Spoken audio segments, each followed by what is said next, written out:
আয় আল্লাহর হাবিব, আপনার কদমের সামনে না বসলে এক মুহূর্ত যেখানে ভালো লাগে না। আমাকে আপনি ইয়ামান পাঠাচ্ছেন, আপনার নির্দেশ মাথা পেতে নিয়েছি। যদি আগামী বছর মদিনা মুনাওয়ারায় ফিরে আপনার সাক্ষাৎ না পাই, এটা তো আমি বরদাস্ত করতে পারবো না। আমাকে দূরে পাঠাচ্ছেন কেন? আল্লাহর হাবিব বললেন, মুআজ মনে রেখো, ইন্না আওলান নাসে বিয়াল মুত্তাকুন, আমার উম্মতের প্রত্যেক ইমানদার তাকওয়াবান মুত্তাকি আমার রহমতের নজরের কাছেই থাকে, যত দূরে চলে যায়। আল্লাহু আকবার। ইন্না আওলান নাসি বিয়াল মুত্তাকুন, আমার উম্মতের মধ্যে যে ইমানদার তাকওয়াবান মুত্তাকি, সে যেখানেই থাক আমার রহমতের নজরের কাছেই থাকে। মান কানু হাইসু কানু, তারা যেই হোক যেখানেই থাক। সুবহানাল্লাহ বলবেন না? রাসূলুল্লাহ সাল্লাল্লাহু আলাইহি ওয়াসাল্লাম কি রকম অভিভাবক! সাহাবায়ে কেরামকে আল্লাহর হাবিব বলেছেন, সাহাবীরা, আমি দুনিয়া থেকে চলে গেলে তোমরা নিরাশ হয়ো না, দুঃখ করো না, শোক করো না। তুরাজু আলাইয়া আমালুকুম, তোমাদের সমস্ত আমলগুলোকে আমি রাসূলকে দেখানো হবে। ফামা রাআইতু মিন খাইরিন ফাহামিদতুল্লাহ আলাইহি ওয়া মা রাআইতু মিন শাররিন ফাস্তাগফারতুল্লাহ লাকুম। আমি যখন দেখব তোমরা নেক আমল করছো, আমি আল্লাহর প্রশংসা আদায় করব।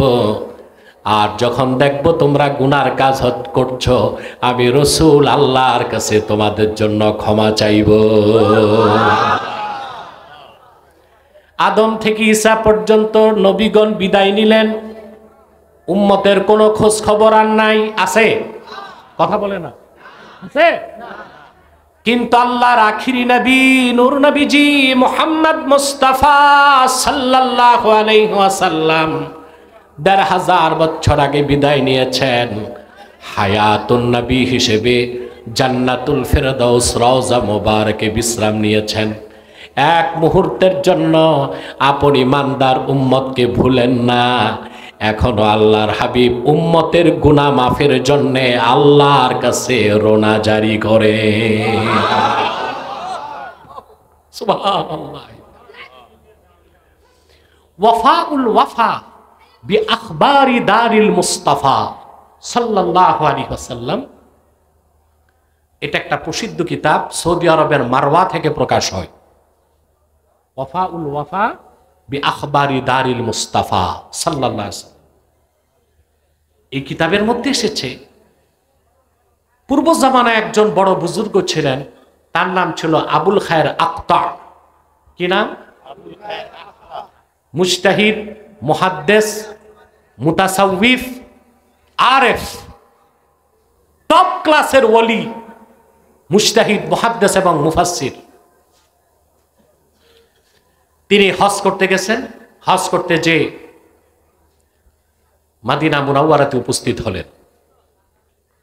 তোমরা স্টেজে উঠানামাটা বন্ধ করলে ভালো হয়। আর লোক কই সামনে আসবে?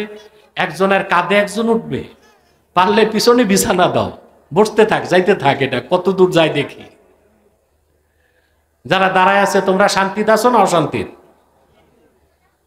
শান্তিতে তো আছো, দাঁড়ায় থাক। জীবনে কত দিন পার করেছি স্টেডিয়ামে দাঁড়ায়, মেলায় যে দাঁড়ায়, নেতার পিছে চামুন্ডাগিরি করে। তো মাহফিলে দাঁড়ায় থাকলে তো ডবল সওয়াব। তার মানে তোমরা বসা লোক আবার দাঁড়ায়ও না। প্রিয় বন্ধুগণ, আবুল খায়ের আখতা বলেন, আমি মদিনা মুনাওয়ারাতে গেলাম। আকামতু ফিল মদিনাতিল মুনাওয়ারা 15 আইয়াম মা যুক্তু যাওয়াকান ইল্লাল মা। মদিনা মুনাওয়ারাতে গেলাম, 15 দিন থাকলাম। পকেটে টাকা ছিল না, পানি ছাড়া কিছু জিব্বায় দিতে পারি নাই। সুবহানাল্লাহ বলবেন। মৌলী সাহেব বসেন, আসেন আসেন, উঠে এ চলে যাচ্ছে, আর কি দাওয়াত আছে মনে হয়? বসেন। সম্মানিত সুধী, কথা শুনতেছেন? মদিনা মুনাওয়ারাতে থাকলেন 15 দিন, পানি ছাড়া কিছু জিব্বায় দিতে, আর যখন তার সহ্য হয় না তিনি বলেন আমি আল্লাহর হাবিবের জান্নাতুল ফেরদাউস রওজা মোবারকের কাছে যে সালাম দিয়ে বললাম আনা দাইফুকা ইয়া রাসূলুল্লাহ, আয় আল্লাহর রাসূল আমি তো আপনার নগণ্য মেহমান, 15 দিন কিছু পেলাম না খেতে, আমি আর থাকি কেমনে মদিনা মুনাওয়ারায়। কান্নাকাটি করে আবুল খায়ের আক্তা আল্লাহর হাবিবের মসজিদ নববীতে ঘুমায় গেলেন। আবুল খায়ের আক্তা বলেন ঘুমের মধ্যে স্বপ্নে দেখি আল্লাহর হাবিব আসতেছেন, ডানে আবু বকর সিদ্দিক, বামে হযরত ওমর, আর সামনে হযরতে আলী। হযরত আলী এসে ফাহাররাকানি আলীউন ফাকালা কুম কদ জাআ রাসূলুল্লাহ সাল্লাল্লাহু আলাইহি ওয়াসাল্লাম। হযরত আলী এসে আমারে দিছে একটা, বললেন দাঁড়া, আল্লাহ রসুল এসেছেন। আমি দাঁড়ায় গেলাম।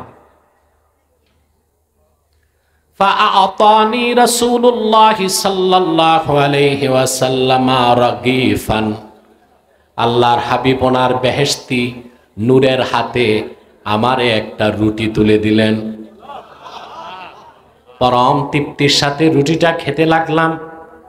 জীবনে এমন স্বাদের রুটি আমার জিহ্বা স্পর্শ করে নাই, আর এমন স্বর্গীয় সুবাস গ্রাণ কোনোদিন আমার নাক পায় নাই। তৃপ্তির সাথে খেতে লাগলাম।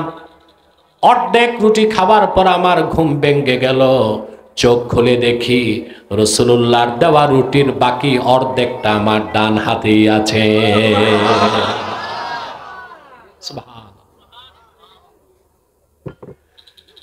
প্রিয় ভাইরা, আল্লাহু আকবার কবীর। আল্লাহ আমাদের মাওলা, অভিভাবক। রাসূলুল্লাহ সাল্লাল্লাহু আলাইহি সাল্লাম আমাদের অভিভাবক। সুবহানাল্লাহ। এক মুহূর্তের জন্য তিনি উম্মতকে ভুলেন না। কাল কিয়ামতের দিন হাসর ময়দানে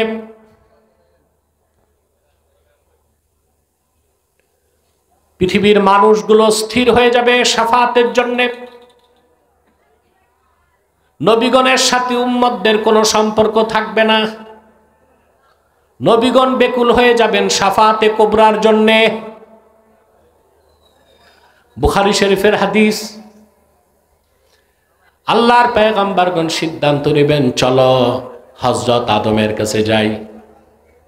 সবাই আদম পয়গম্বরের কাছে এসে বলবেন, বুখারী শরীফের মতন এটা, আনতা আবুন নাস ওয়া খালাকাকাল্লাহু বিয়াদিহি ইশফা' লানা ইলা রাব্বিক। আদম আপনি সবার বাবা, আল্লাহ নিজের হাত দিয়ে আপনারে বানাইছেন। আজকের এই কঠিন মুসিবতে আল্লাহর কাছে আমাদের জন্য সুপারিশ করুন। বুখারী শরীফে হাদিসটি এসেছে 1 পৃষ্ঠা ব্যাপী। সংক্ষেপে বলছি, হযরত আদম অপারগতা স্বীকার করবেন। সবাই চলে যাবে হযরতে নূহের কাছে, তিনি অপারগতা স্বীকার করবেন। সবাই যাবে ইব্রাহিম খলিলের কাছে, তিনি অপারগতা স্বীকার করবেন। সবাই যাবে মুসা কালিমের নিকট, তিনি অপারগতা দেখাবেন। সবাই যাবে ঈসার কাছে, তিনি অপারগতা স্বীকার করবেন। বলবেন আজকে আমি বলি দিতে পারি সুপারিশের চাবি কার হাতে।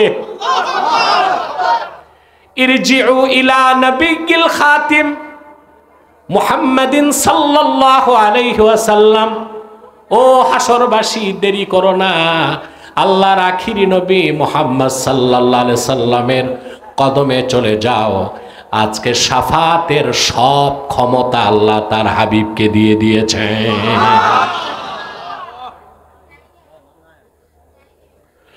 লোকেরা সব দৌড়িয়ে আসবে। কয়টি?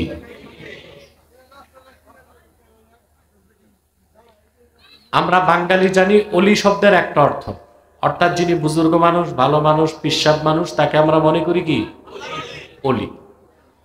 আমরা এই একটা অর্থ জানি, বাকি অর্থগুলো।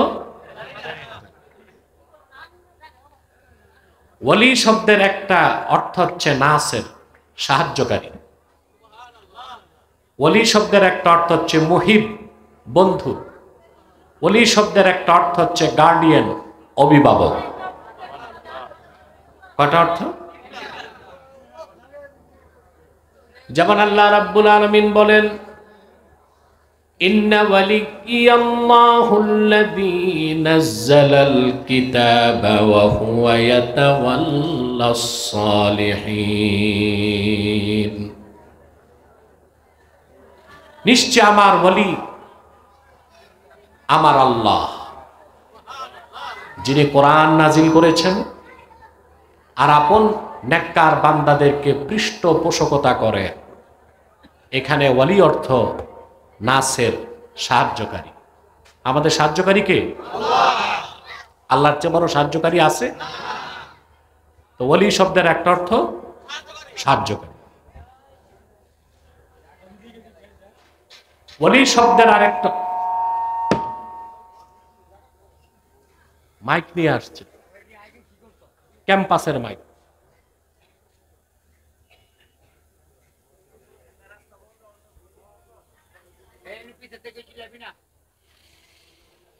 আল্লাহ।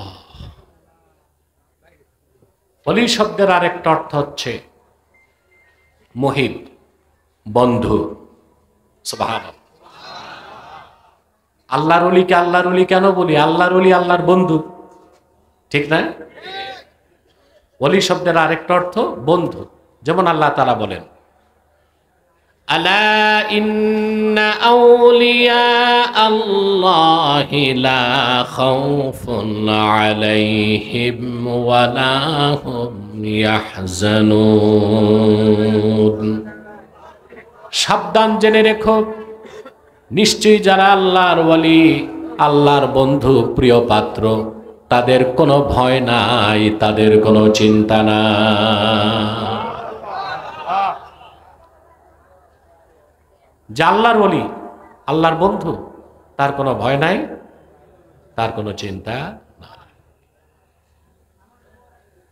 আল্লাহর ওলি হতে আমরা প্রত্যেক মুসলমানই আল্লাহর ওলি হতে পারি। আমাদের ধারণা ওলি হওয়াটা রেস্ট্রিক্টেড, সবাই ওলি হইতে পারে না। না, ইসলামে এইরকম বেইনসাফি নাই, বেইনসাফি নাই। আমাদের ধারণা ওলি হতে হলে মুরিদ লাগবে, খানকা লাগবে, দরবার লাগবে। আমরা তাই বুঝি না। বিষয়টা কি এরকম? ইসলামের প্রতিটি কাজকর্ম ইনসাফ এবং ন্যায়পরায়ণতার মানদণ্ডে উত্তীর্ণ, বলেন সুবহানাল্লাহ। এমন কোনো রেস্ট্রিকশন নাই যে আল্লাহর ওলি হতে উচ্চ বংশ লাগবে, কয়েক লক্ষ মুরিদ লাগবে, বিশাল খানকা লাগবে, এরকম কিছু। প্রত্যেক মুসলমান চেষ্টা করলে আল্লাহর ওলি হইতে পারে। আপনার খুশি হলেন না? প্রত্যেক মুসলমান চেষ্টা করলে আল্লাহর ওলি হইতে পারে। আল্লাহর ওলি কে? আল্লাহ নিজে বলে দিয়েছেন, আল্লাযীনা আমানু ওয়া কানু ইয়াত্তাকুন। মুহাম্মদ সাল্লাল্লাহু আলাইহি ওয়াসাল্লামের প্রত্যেক সেই উম্মত যারা ঈমান এনেছে আর তাকওয়া অর্জন করেছে, তারা প্রত্যেকেই আল্লাহর ওলি হয়ে গেছে, বলেন সুবহানাল্লাহ। ওলি হইতে বংশ লাগে? খানকা, মুরিদ, টাকা? সুবহানাল্লাহ। চেয়ারম্যান হইতে, মেম্বার হইতে পয়সা লাগে, লাগে না? এমপি হইতে আরো বেশি। ওইটা তো অনেক কিছু লাগে, টাকা লাগে, পয়সা লাগে, মিডিয়া লাগে, পিস্তল লাগে, দুর্মুজ বাহিনী, অনেক কিছু লাগে। আমার দৃষ্টিতে মুসলমানের জন্য সবচেয়ে সহজ হচ্ছে আল্লাহর ওলি হয়ে যাওয়া, যদি তার ঈমানটা ঠিক থাকে, তাকওয়া ধারণ করতে পারে, বলেন সুবহানাল্লাহ।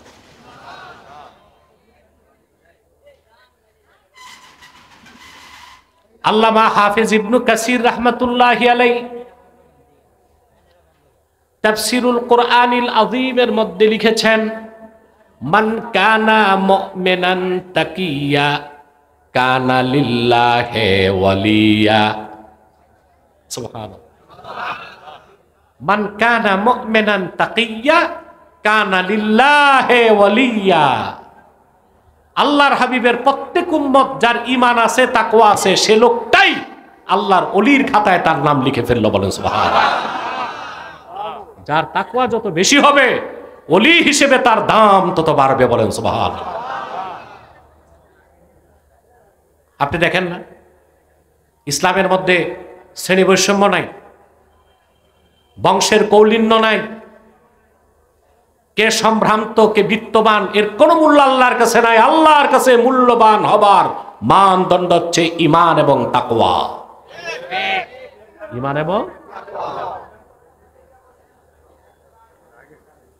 কে মনিব কে গোলাম এগুলো কিচ্ছু নাই ইসলামে, সব সমান, এক কাতারে। সব কি এক কাতারে। বুখারী শরীফে একটা হাদিস এসছে, বিশিষ্ট তাবী মারুর তিনি বর্ণনা করেন, লাকিতু আবা যাররিন বিররাবাজা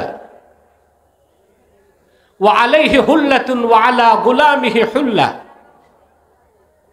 মারুর বলেন, আমি রাবাজা নামক জায়গায়, রাবাজা হচ্ছে মদিনাতুল মুনাওয়ারা থেকে একটু দূরে একটা আরবের জায়গা, সেখানে আমার সাক্ষাৎ হলো রাসূলুল্লাহ সাল্লাল্লাহু আলাইহি সাল্লামের জলিলুল কদর সাহাবী আবু যর গেফারির সাথে। এখন আমি দেখলাম আবু যর গেফারির শরীরে যেই রকম পোশাক, ওই একই কোয়ালিটির একই রঙের পোশাক তার গোলামের শরীরে। সুবহানাল্লাহ বলবেন না?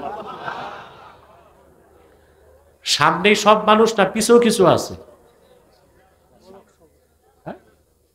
প্রজেক্টর আছে নাকি?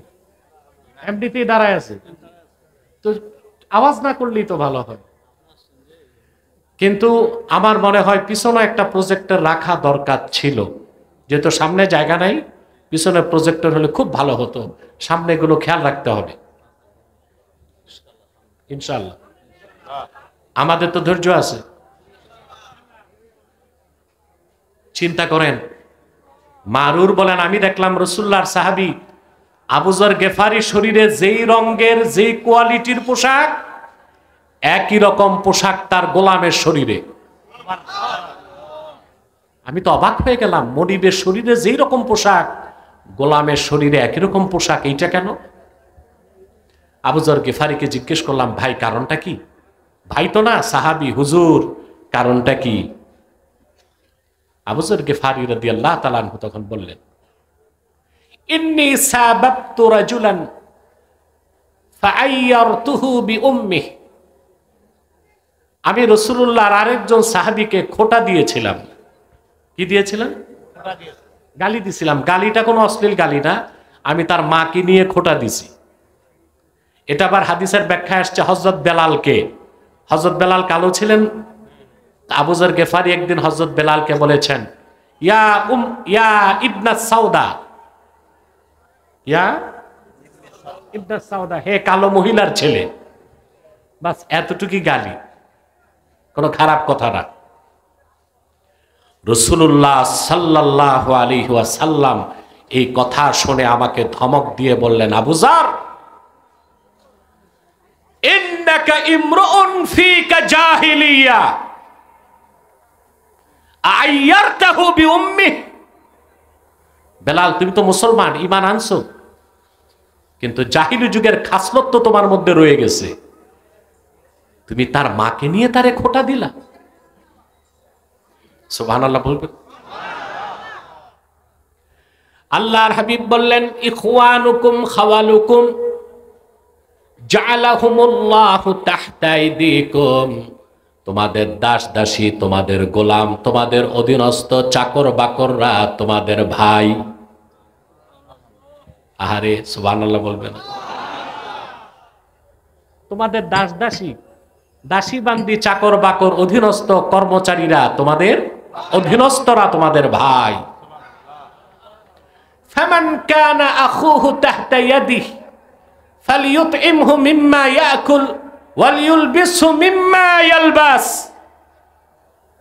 তোমাদের মধ্যে যদি কারো অধীনস্থ কেউ থাকে, চাকর হোক, দাস হোক, দাসী হোক, গোলাম হোক, তাহলে তোমাদের মধ্যে মনিব যা খাবে তাই যেন তারে খাওয়ায়, মনিব যা পরবে তাই যেন তারে পরিধান করায়। বলেন সুবহানাল্লাহ। সেজন্য আমার শরীরে যেই রকম পোশাক, আমার গোলামের শরীরেও সেই রকম পোশাক। ইসলামের শ্রেণী বৈষম্য আছে? জোরে বলেন। ইসলামের চেয়ে বেশি ইনসাফ কোথাও নাই। ইসলামের বাইরে ইনসাফ খোঁজাই হচ্ছে বেইনসাফি। সেজন্য বলি ভাইরা, ওলি হবার জন্য বংশ লাগে না, টাকা লাগে না। যে কোনো মানুষ ঈমান আনার মাধ্যমে, নেক আমলের মাধ্যমে আল্লাহর প্রিয় পাত্র হইতে পারে। ইসলাম ছাড়া অন্য যত মানব রচিত, মিথ্যা আশ্রিত, কল্পিত, সংস্কৃতি নির্ভর ধর্ম আছে পৃথিবীতে, ওগুলোতে দেখেন ব্রাহ্মণের ছেলেই ব্রাহ্মণ হতে পারে, শূদ্র ক্ষত্র ও যদি গীতা বেদ মুখস্থ করে ফেলে, ও আর ব্রাহ্মণ হওয়ার সুযোগ আছে? পাদ্রী পুরোহিতের ক্ষেত্রে এই নিয়ম। ইসলাম এখানে মানবতার ঝান্ডাকে সমুন্নত করেছে। হযরত বেলাল রাদিয়াল্লাহু তাআলা আনহু আবিসিনিয়ার কৃতদাস, ১৫০০ বছর আগে তার বাজার মূল্য ছিল মাত্র ৬ দিরহাম। ঈমান আর তাকওয়ার বলে হযরত বেলালের মর্যাদা কোথায় চলে গেছিল? সহিহ আল বুখারীতে এসেছে, হযরতে ওমর রাদিয়াল্লাহু তাআলা আনহুর মতো মানুষ একদিন বললেন, আবু বকরিন সাইয়্যিদুনা ফাআতাকা সাইয়্যিদানা। হযরত ওমরের মতো মানুষ বলেছেন, আমাদের একজন নেতার নাম আবু বকর, আর তিনি আজাদ করেছেন আরেকজন নেতা, তার নাম বেলাল। কুরাইশ বংশের শ্রেষ্ঠ সন্তানদের একজন, অর্ধেক পৃথিবীর শাসক, ধুলার তখতে বসে যিনি সারা দুনিয়া শাসন করলেন, হযরত ওমর খলিফাতুল মুসলিমিন, হযরত বেলালের মতো একজন আবিসিনিয়ার কাফরি গোলামকে নেতা বলে স্বীকৃতি দিলেন। এটা ছিল ঈমান আর তাকওয়ার বৈশিষ্ট্য। বলেন সুবহানাল্লাহ। মোট কথা, আমরা প্রত্যেকে আল্লাহর ওলি হইতে পারি। এর জন্য মুরিদ, খানকা, বংশ চেষ্টা করব ইনশাআল্লাহ। ওলি শব্দের কয়টা অর্থ? একটা অর্থ সাহায্যকারী, আরেকটা অর্থ বন্ধু। ওলি শব্দের তৃতীয় অর্থ হচ্ছে অভিভাবক। সুবহানাল্লাহ। যেমন আল্লাহ তাআলা বলেন, আল্লাহু ওয়ালিয়্যুল্লাযীনা আমানু ইউখরিজুহুম মিনাজ-যুলুমাতি ইলান-নূর। আল্লাহ রাব্বুল আলামিন হচ্ছেন মুমিনদের ওলি, অভিভাবক। সুবহানাল্লাহ। তিনি মুমিনদেরকে, ঈমানদারদেরকে অন্ধকার সমূহের ভিতর থেকে একটি মাত্র নূর, একটি মাত্র আলো ইসলামের দিকে টেনে আনে। আমরা মোটামুটি ওলি শব্দের কয়টা অর্থ পেলাম? ওলি শব্দের অর্থ সাহায্যকারী, ওলি শব্দের অর্থ হচ্ছে বন্ধু, ওলি শব্দের অর্থ হচ্ছে অভিভাবক। এখন এখানে আল্লাহ তাআলা ওলি শব্দ ব্যবহার করছেন নিজের ক্ষেত্র, তার হাবিবের ক্ষেত্রে, আবার উম্মতের মুমিনদের ক্ষেত্রে। অর্থ কোথায় কি হবে? আমার কথা বুঝতেছেন নিশ্চয়?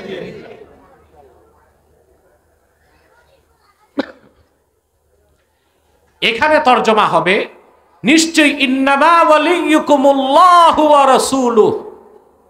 মুসলমানেরা, নিশ্চয়ই তোমাদের ওয়ালি, অভিভাবক হচ্ছেন আল্লাহ, তোমাদের অভিভাবক হচ্ছেন মুহাম্মদ সাল্লাল্লাহু আলাইহি ওয়াসাল্লাম। ওয়াল্লাযীনা আমানু, আর যারা ঈমানদার, তারাও তোমাদের বন্ধু হিসেবে অভিভাবক। বন্ধু হিসেবে কেমন মুসলমান? আল্লাযীনা ইউকিমুনাস সালাহ, যারা নামাজ আদায় করে, ওয়া ইউতুনাজ যাকাতা ওয়া হুম রাকিউন, আর নামাজে থেকে যাকাত দিয়ে দেয়। এটার ব্যাখ্যা আছে। নামাজে থাকলে যাকাত দেওয়া যায় না, যাকাত দিতে সময় নামাজ পড়া যায় না, এখানে কথাটা ব্যতিক্রম। অর্থাৎ তারা যাকাত দেয় কখন? নামাজের রুকু অবস্থায়। সুবহানাল্লাহ। ব্যাখ্যাটা আমি করে দিব যদি ধৈর্য ধরেন আর আমাকে যদি সুযোগ দেন ইনশাআল্লাহ। প্রিয় বন্ধুগণ, আল্লাহ আমাদের অভিভাবক, এটাকে ব্যাখ্যা করার দরকার আছে। তিনি আমাদের স্রষ্টা, তিনি লালন পালন করেন, তিনি নিয়ন্ত্রণ করেন, তিনি মৃত্যু দেন, তিনি জান্নাত দিবেন, তিনি জাহান্নাম দিবেন। তিনি হচ্ছেন খালিকু কুল্লি শায়, সব কিছু স্রষ্টা। তিনি আমাদের অভিভাবক। সুবহানাল্লাহ। আল্লাহর হাবিব মুহাম্মদ সাল্লাল্লাহু আলাইহি সাল্লাম আমাদের অভিভাবক। তিনি ১৫০০ বছর আগে আল্লাহর পক্ষ থেকে পরিপূর্ণ দ্বীন ইসলাম এনেছেন আমাদের জন্য, কোরআন এনেছেন। সুবহানাল্লাহ। শুধু তাই নয়, তিনি বিদায় নিয়েছেন, আল্লাহর কাছে চলে গেছেন, কিন্তু এক মুহূর্তের জন্য উম্মতের দিক থেকে রুহানি দৃষ্টি সরান না। আল্লাহু আকবার বলেন। সুবহানাল্লাহ। পয়গম্বর মুসা ইন্তেকালের পরে তার সাথে তার উম্মতের কোনো আর সম্পর্ক ছিল না। কথা বলেন। দাউদ পয়গম্বর ইন্তেকালের পরে উম্মতের সাথে আর কোনো সম্পর্ক ছিল না। ঈসা নবী আকাশে ওঠার পর বনি ইসরায়েলের সাথে তার কোনো সম্পর্ক ছিল না। কিন্তু আল্লাহর আখিরি নবী মুহাম্মদ সাল্লাল্লাহু আলাইহি ওয়াসাল্লাম, তিনি ১৫০০ বছর আগে আমাদেরকে ইয়াতিম করে মহান মালিক আল্লাহর কাছে চলে গিয়েছেন, কিন্তু এক মুহূর্তের জন্য উম্মতের দিক থেকে অভিভাবকত্বের নজরকে সরান নাই। সুবহানাল্লাহ। প্রত্যেক ঈমানদার তাকওয়াবানের দিকে রাসূল করিম সাল্লাল্লাহু আলাইহি সাল্লামের রূহানি দৃষ্টি থাকে। তিনি এমন অভিভাবক। সুবহানাল্লাহ।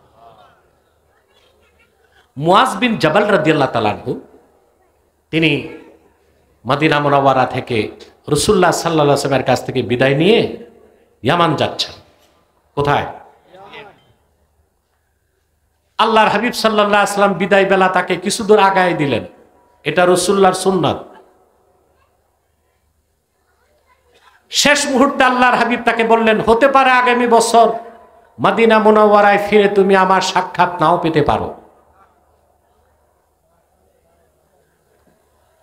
রাসূলুল্লাহর আশেক সাহাবী মুআজ বিন জাবালের অন্তরে আগুন জ্বলে উঠল। আদম থেকে ঈসা কোন একজন পয়গম্বর উম্মতের কথা খেয়াল করবেন না? রাসূলুল্লাহ কেমন অভিভাবক এখনো আমাদের ভুলেন নাই, হাসরেও ভুলবেন না। সুবহানাল্লাহ। উম্মতের জন্য দোয়া করবেন। আল্লাহ রাব্বুল আলামিন ডাক দিবেন তার হাবিবকে, ইয়া মুহাম্মদ সাল্লাল্লাহু আলাইহি ওয়াসাল্লাম, ইরফা রাসাক ফাসাল তুতা ওয়াশফা তুশাফা। প্রিয় হাবিব মুহাম্মদ সাল্লাল্লাহু আলাইহি ওয়াসাল্লাম, আপনার নূরের মাথাটা উঠান, আমার কাছে চান, যা চাইবেন তাই নগদ দেওয়া হবে। সুপারিশ করুন, যা যা সুপারিশ করবেন আমি আল্লাহ বিনা প্রশ্নে তা মঞ্জুর করে নিব। রাসূলুল্লাহ সাল্লাল্লাহু আলাইহি ওয়াসাল্লাম প্রথম করবেন শাফাআতে কুবরা, বড় শাফাআত। এই শাফাআত আদম থেকে ঈসা পর্যন্ত লক্ষাধিক নবীও রাসূলুল্লাহর এই বড় শাফাআতের উপকার পাবেন। সুবহানাল্লাহ। রাসূলুল্লাহ সাল্লাল্লাহু আলাইহি ওয়াসাল্লাম বলবেন, আল্লাহ তুমি মিজানের পাল্লাটা চালু করে দাও। তখন পর্যন্ত চালু হবে না। মিকাইলকে আল্লাহ ডেকে বলবেন, মিকাইল আমার হাবিব বলেছেন পাল্লা চালু করো। আল্লাহর হাবিব বলবেন, আল্লাহ হিসাব নিকাশ তো শুরু হয় নাই, হিসাব নিকাশের পরে জাহান্নামের দরজা খোলা হোক। আগ থেকে খোলা থাকবে, ভয়তে সব অস্থির, হিসাব দিবে কখন। আল্লাহ মালিক ফেরেশতাকে ডেকে বলবেন, মালিক আমার হাবিব বলছেন তো জাহান্নামের দরজাগুলো বন্ধ করে দাও, হিসাব নিকাশের পর খুলবে। সুবহানাল্লাহ। সেজন্য ভাইরা, ইন্নামা ওয়ালিয়ুকুমুল্লাহু ওয়া রাসূলুহু, আমরা যারা ঈমানদার, আমাদের অভিভাবক আল্লাহ, আমাদের অভিভাবক আল্লাহর হাবিব নূর নবীজি মুহাম্মদ সাল্লাল্লাহু আলাইহি ওয়াসাল্লাম, যিনি ১৫০০ বছর আগে আল্লাহর পক্ষ থেকে পরিপূর্ণ দ্বীন ইসলাম এনেছেন, পূর্ণাঙ্গ কোরআন এনেছেন। আমরা যার উম্মত হতে পেরে গর্বিত হয়ে আছি।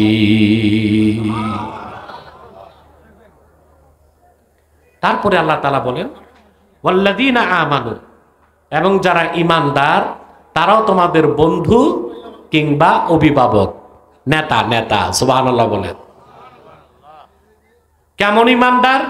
আল্লাহ আবার শর্ত দিবেন, আল্লাযীনা ইউকিমুনাস সালাহ, যারা ৫ ওয়াক্ত নামাজ আদায় করে, ওয়া ইউতুনাজ যাকাতা, যাকাত আদায় করে, ওয়া হুম রাকিউন, রুকু অবস্থায়। বলছিলাম না এখানে ব্যাখ্যা আছে, বলছিলাম নামাজ পড়লাম যাকাত দিলাম, এটা তো বুঝি। নামাজের রুকুতে যাকাত দেওয়া, এটা আবার কেমন কাজ? এটার আমি 12 থেকে 14টা তাফসিরে দেখেছি। আমি যে মতটা বলছি, এই মতটা এনেছেন, অন্যান্য মতও এনেছেন। সেরেফ একটা তাফসির দেখেছি ইমাম নাসাফির লেখা, তিনি হানাফি ছিলেন, বুঝলেন? 700 হিজরিতে তার জন্ম, বহু আগের। ইমামে নাসাফি তার তাফসিরে এই আয়াতের ব্যাখ্যা করতে যে একটাই মত এনেছেন। অন্যান্য তাফসিরে ভিন্ন ভিন্ন মত এসেছে, কিন্তু নাসাফিতে একটাই মত এসেছে। আমি আপনাদের তা শোনাচ্ছি। হযরতে আলী রাদিয়াল্লাহু তাআলা আনহু, তিনি একদিন মসজিদ নববীতে নামাজ পড়তেছিলেন। এমন সময় এক ভিক্ষুক এসে বলতেছে, আতিনি লিল্লাহি শাইআ, আল্লাহর রাস্তায় আমারে কিছু ভিক্ষা দেন। ভিক্ষুকদের অভ্যাস হচ্ছে, এরা কিন্তু সময় বুঝে না। সময় বুঝে?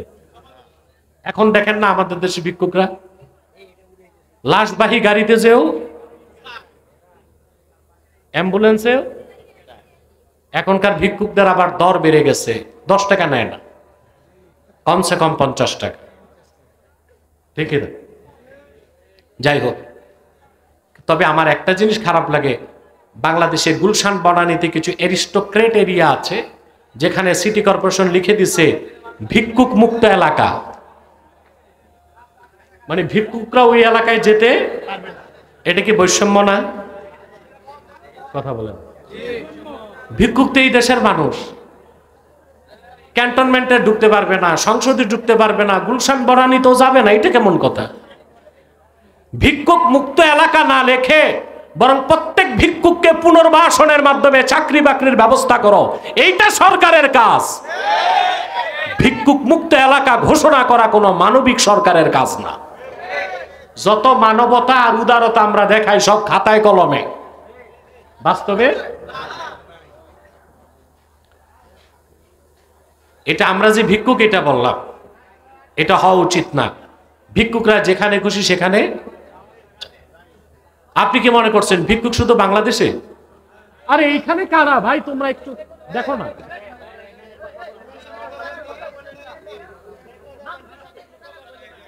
এটা বন্ধ করে দাও রোডটা।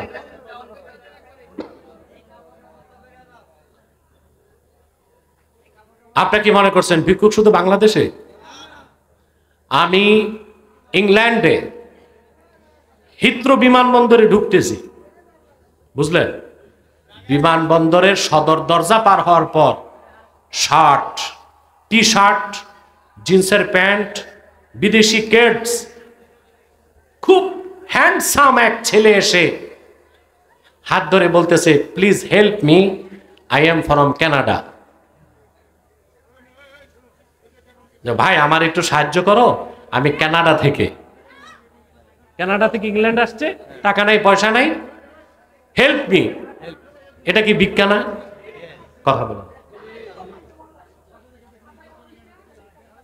আমেরিকাতে, অস্ট্রেলিয়াতে ভিক্ষুকরা কি করে জানেন? ওরা নির্ধারিত জায়গায় বসে যায়, আর ব্যানারে লেখা থাকে প্লিজ হেল্প মি। ভিক্ষাই তো, এটা কি? আবার যারা বিভিন্ন ট্রাক থেকে সড়কে সড়কে দাঁড় করায় পয়সা নেয়, ওটাও তো ভিক্ষা। ওটা কি? ওটার নাম দিয়েছি বিট। কি নাম দিয়েছে? চাঁদা। আমি মনে করি এটাও ভিক্ষা। এটা হচ্ছে সহিংস ভিক্ষা, আর ফকিরে করে অহিংস ভিক্ষা। ফকিরে কি করে? অহিংস ভিক্ষা। আর চাঁদাবাজরা করে সহিংস ভিক্ষা। আর হিজড়ারা করে নির্লজ্জ ভিক্ষা। ভিক্ষারও টাইপ আছে। কোন বাসায় বাচ্চা হয়েছে, 10-12টা হিজড়া চলে আসবে, টাকা না দিলে আর যাবে না। এটা হচ্ছে নির্লজ্জ ভিক্ষা। চাঁদাবাজদেরটা হচ্ছে সহিংস ভিক্ষা, বাঁশ দিয়া গাড়ি থামায়া ভিক্ষা নেয়।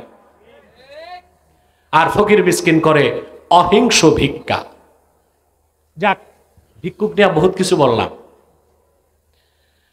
বলছিলাম ভিক্ষা পৃথিবীর সব দেশেই আছে।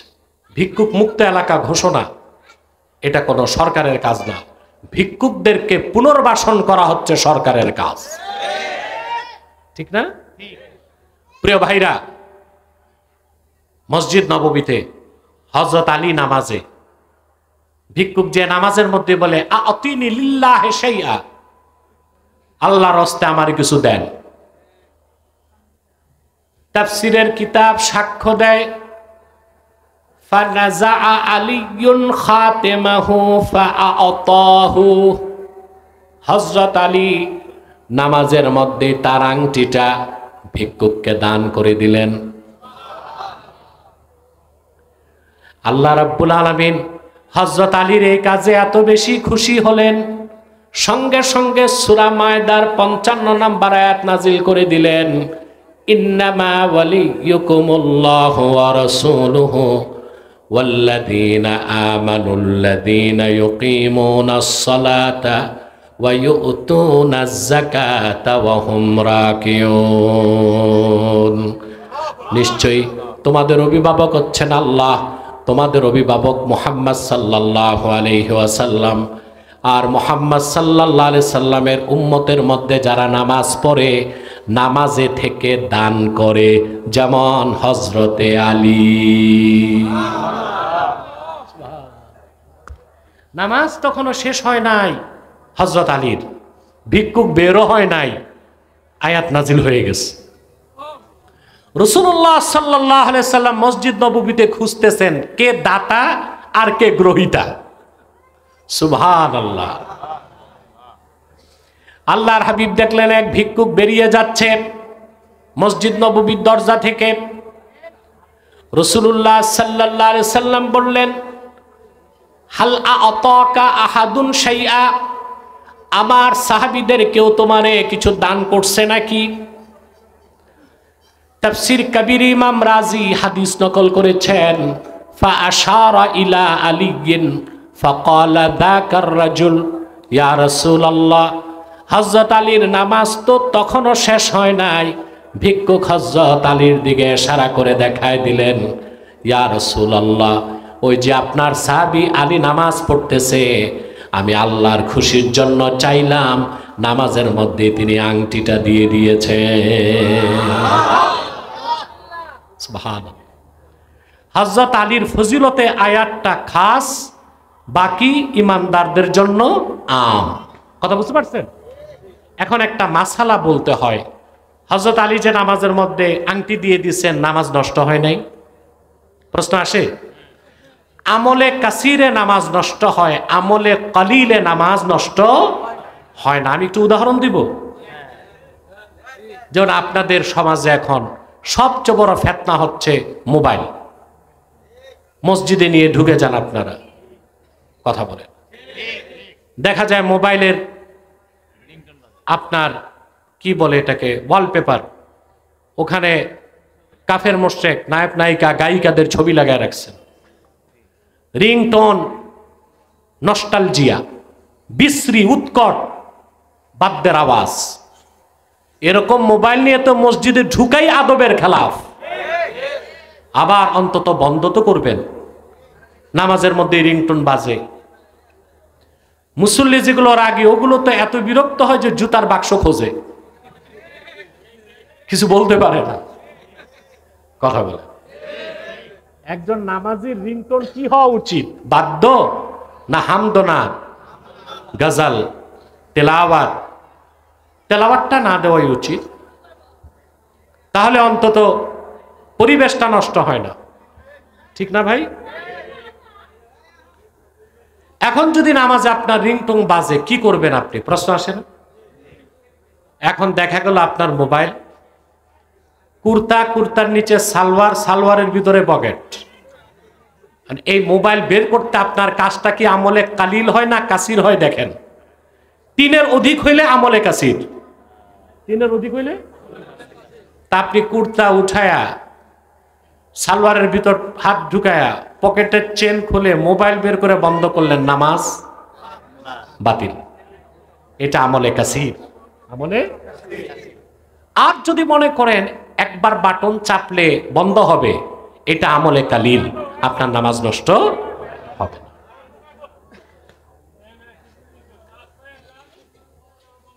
প্রিয় বন্ধুগণ, তাহলে হযরত আলী রাদিয়াল্লাহু তাআলা আনহু কোন রিওয়ায়াতে এসেছে তিনি নিজেও খোলেন নাই, হাতটা তুলে ধরছেন, ভিক্ষুক খুলে নিয়ে নিচ্ছেন। সুবহানাল্লাহ।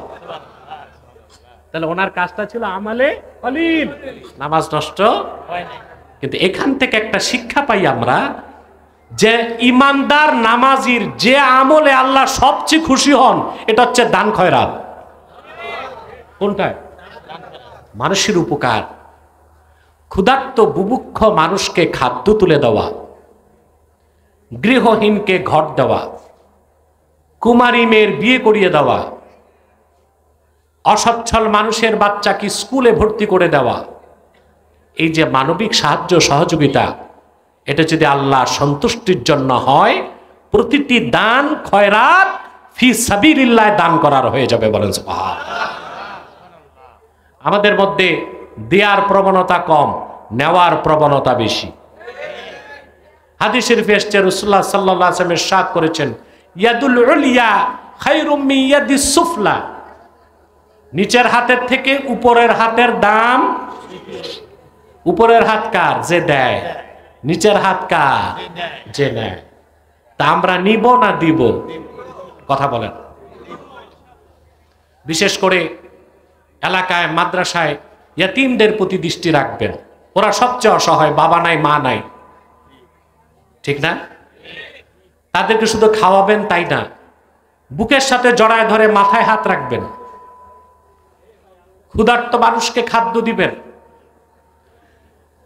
এক সাহাবী এসে আল্লাহর হাবিবের কাছে শিকায়েত করলেন, ইয়া রাসূলুল্লাহ, ইয়া হাবিবাল্লাহ, আমার মনটা খুব শক্ত, নরম হয় না। মনটা খুব, আমাদের মনটাও শক্ত না? কথা বলে না। আপনারা দেখেন না, কালেকশনের বক্তা এসে 1 ঘন্টা বয়ান করার আগ পর্যন্ত কারো মনই গলে না। কত শক্ত আমাদের মনটা। 1 ঘন্টা বয়ান করে কি জন্য? কালেকশনের জন্য, মনটা গলানোর জন্য। মন কত শক্ত আমাদের। সাহাবী এসে রাসূলুল্লাহ সাল্লাল্লাহু আলাইহি ওয়াসাল্লামের কাছে বললেন, আমার মনটা খুব শক্ত, নরম করতে চাই। আল্লাহর হাবিব কি সবক দিলেন, কান পেতে শুনবেন। আল্লাহর হাবিব সাহাবীকে বললেন, ইমসাহ রাসাল ইয়াতীম ওয়া আতইমিল মিসকিন। তুমি এতিমদের মাথায় হাত রাখবে আর অভাবগ্রস্ত মানুষকে খাওয়াবে। তার মানে যে ব্যক্তি এতিমের মাথায় আদরে সোহাগে হাত রাখে, অভাবগ্রস্ত মানুষকে পানাহার করায়, আল্লাহ তার মনের মধ্যে রহমতের দরিয়া বানায় দেয়। তার মন গলে যায়, মন নরম থাকে। যার মন নরম সে সব সময় আখিরাতমুখী হয়, আর যার মন শক্ত ও সব সময় দুনিয়ামুখী হয়। ঠিক কিনা বলে? তাহলে আমরা মানুষকে দান খয়রাত করবো না ইনশাল্লাহ? হযরত আলী নামাজে শুধু আংটিটা দিয়ে দিছেন, আল্লাহ কত খুশি হয়ে গেছেন। হযরত আলীকে উম্মতে মুসলিমার অভিভাবকের মর্যাদা আল্লাহ দান করে দিচ্ছেন। এখন হযরত আলী অভিভাবক হইছে কিভাবে, এটার ব্যাখ্যা না জানলে তো আগাগোড়া কিছুই বুঝবেন না। পৃথিবীতে হক তরিকা আছে 127টা।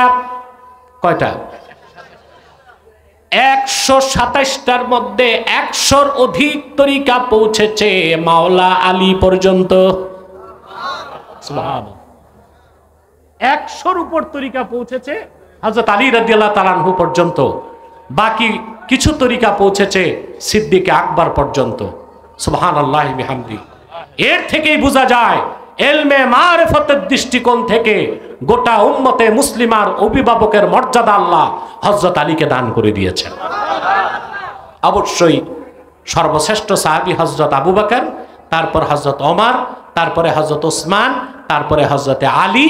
হযরত আলীর এই ফজিলতটা হচ্ছে জুজই, আর আবু বকর, ওমর, ওসমান তাদের ফজিলতটা ছিল কুল্লি। এটা ভিন্ন বিষয়, এগুলো ক্লাসে বা দার্সের আলোচনা, মাহফিলে যতটুক দরকার আমি ততটুক করে দিলাম। তা আমরা যে সবকটা নিলাম, দুইটা সবক নিতে হবে। একটা সবক, আমরা যারা ইমানদার 5 ওয়াক্ত নামাজ পড়ব, খুব বেশি বেশি দান খয়রাত করব। পারবো না ইনশাআল্লাহ? মানুষকে খাওয়াবো। আমরা খাওয়াই, মেয়ের বিয়েতে ছেলের খতনায়, তবে গরিব মানুষ আর দাওয়াত পায় না। দাওয়াত পায় এলাকার সর্দার, মোড়ল, ধনী মানুষ, বিত্তবান, তেলের মাথায় তেল দেই। মেয়ের বিয়েতে 1000 লোক দাওয়াত করছে, কিন্তু প্রতিবেশী তার ভাই গরিব, রিক্সা চালায়, ওর দাওয়াত নাই। ঠিক না? ছেলের খতনায় শ্বশুর বাড়ির 14 গোষ্ঠী আসছে, আপন ভাইয়ের দাওয়াত নাই। মুসলমানকে পানাহার করাবে আল্লাহর সন্তুষ্টির জন্য। ইন্নামা নুতইমুকুম লিওয়াজহিল্লাহি লা নুরিদু মিনকুম জাযাআও ওয়ালা শুকুরা। মুসলমানদেরকে পানাহার করাবে, খাদ্য খাওয়াবে, সাহায্য করবে, সহযোগিতা করবে আল্লাহর সন্তুষ্টির জন্য। সেখানে কৃতজ্ঞতা পাওয়া কিংবা পার্থিব কোনো স্বার্থ থাকতে পারবে না। কার খুশির জন্যে? কার রাজির জন্যে করব আমরা? কথা বলে না। করবো তো ইনশাল্লাহ। আমি এ ব্যাপারে সুনান তিরমিজি থেকে একটি হাদিস আপনাদেরকে শোনাচ্ছি। আপনারা মানুষকে খাওয়াবেন, মানুষকে সাহায্য করবেন, বস্ত্রহীনকে বস্ত্র দিবেন, খাদ্যহীনকে খাদ্য দিবেন, চিকিৎসা সেবা বঞ্চিত যার তার চিকিৎসার ব্যবস্থা করবেন। আমরা প্রতিটি মুসলমান যদি আরেক মুসলমানের প্রতি দৃষ্টিটা রাখি, তা আমাদের দেশে এনজিও খ্রিস্টান মিশনারিদের ছাতার ভিক্ষা দিয়া খ্রিস্টান বানাবার চক্রান্ত ভণ্ডুল হয়ে যাবে ইনশাআল্লাহ। অভাবগ্রস্ত মানুষ ঋণ পায় না, সুদে টাকা পায়। মানুষকে ঋণ দেওয়াও অনেক সওয়াব, অনেক সওয়াব না? আপনি ঋণ খুঁজবেন, কেউ দিবে না। সুদে চান, 10 লাখ দিয়ে দিবে। ঠিক না? এটাকে আপনি উপকার করলেন না ব্যবসা করলেন? কিসের ব্যবসা? সুদের ব্যবসা। ঠিক না? তিরমিজির একটা হাদিস আপনাদেরকে শোনাচ্ছি। একজন মুমিন আরেকজন মুমিনকে সাহায্য করলে আল্লাহ কত খুশি হন, একটা দৃষ্টান্ত আমি সুনান তিরমিজি থেকে আপনাদেরকে দিচ্ছি। রাসূলুল্লাহ সাল্লাল্লাহু আলাইহি ওয়াসাল্লামের একজন সাহাবী মদিনাতুল মুনাওয়ারাতে 3 দিন রোজা রাখলেন, কিন্তু তিনি ইফতার করার, সাহরি করার কিছু পান নাই। 3 দিনই রোজা রাখলেন, পানি খেয়ে রোজা রাখলেন, পানি খেয়ে সাহরি করলেন। 4র্থ দিন আল্লাহর হাবিবের এক সাহাবীর কাছে এসে বললেন, ভাই আজকে 3 দিন আমি অভুক্ত, যদি আজকে রাতে আপনার বাড়িতে মেহমান হতে পারতাম। সাহাবী বললেন, ঠিক আছে, এশার নামাজের পর আপনি চলে আসবেন। শুনতেছেন? সাহাবী দৌড়িয়ে বাড়িতে আসলেন, আপন স্ত্রীকে ডেকে বললেন, ঘরে কি আছে বলো। বলে, কেন? সাহাবী বললেন, আল্লাহর হাবিবের একজন সাহাবী আসতেছেন, 3 দিন তিনি কিছু খেতে পান নাই, প্রচন্ড ক্ষুধার্ত, তারে মেহমানদারি করতে হবে।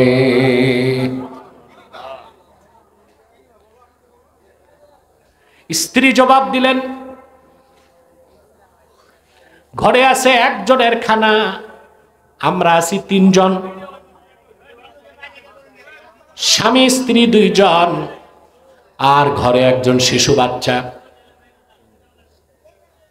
সাহাবী বললেন, আজকে আমরা কেউ খাবো না, সবাই অভুক্ত থাকবো। সবটুকুন খানা আল্লাহর হাবিবের সাহাবীর সামনে আমরা দিয়ে দিব। স্ত্রী বললেন, আমি আর আপনি না খেয়ে থাকলাম সমস্যা নাই, ছোট বাচ্চাটা কেমন করে না খেয়ে রাত কাটায় দিবে তা তো বুঝি না।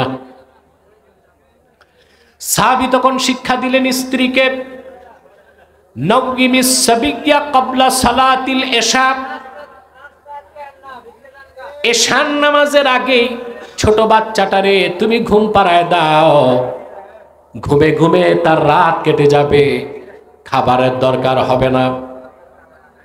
যখন মেহমানের সামনে খাবারের খাজান চাইনে রাখবা, কৌশলে বাতিটা নিবায় দিও, কারণ মেহমান যদি আমাদেরকে সঙ্গে নিয়ে খেতে বসেন তার খানায় টান পড়ে যাবে। অন্ধকার ঘরে আমরা খালি পাত্রের মধ্যে স্বামী স্ত্রী হাত উঠাবো নামাবো, এতে মেহমান তৃপ্তি পেয়ে যাবে যে আমরাও খাচ্ছি। একজন মুসলমান আরেকজন মুসলমানকে উপকার করার ক্ষেত্রে কতটা নিঃস্বার্থ হন, আল্লাহর হাবিবের মহান সাহাবীগণের সিরাত থেকে আমরা তা খুঁজে পাই।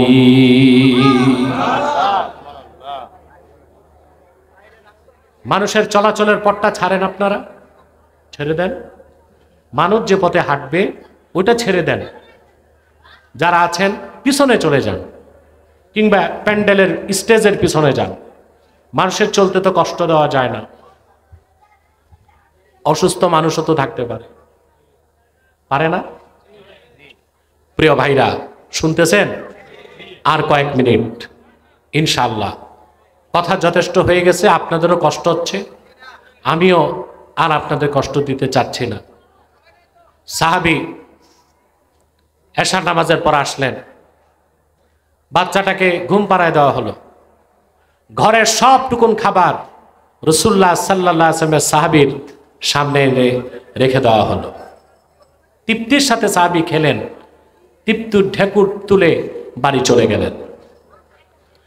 ঘরের শিশুটা না খেয়ে রাত কাটায় দিল। স্বামী স্ত্রী পানি দিয়া সাহরি করে ঘুমায় গেলেন। মসজিদ নববীতে ফজরের আজান হয়ে গেল। সাহাবী উঠে দৌড়িয়ে নামাজ পড়তে গেলেন মসজিদ নববীতে।